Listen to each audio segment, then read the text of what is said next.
Sveiki, šiandieną tvarkau kaparėlius, Gaudantas pririnko jų visą puodą, išviriau, užviriau ir su dideliu druskos kiekiu. Nes kaparėlių, matot, žiedai čia yra, žiedynai, jie yra kai kurie jau ir prasiskleidę, čia nėra tokie gražūs kaip parduotuviniai, nes tai yra naminiai, didelis kiekis druskos, įpyliau acto pačio paprasčiausio.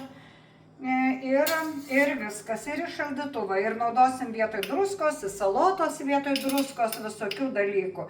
Ir tiesa, dar noriu parodyti vieną minutėlę. Ir dar noriu parodyti tą patį, Gaudantai nufilmuok, čia yra kaparėlių žolė. Kaparėlių žolė yra taip pat labai vertinama ir jie, čia taip yra, jie irgi valgo, čia toj sudėsim irgi stiklainius ir valgysim kaparėlių žolę. Taigi, matot, kaip įdomiai čia viską galima gamtoje valgyti, sūdyti ir nieko nereikia auginti.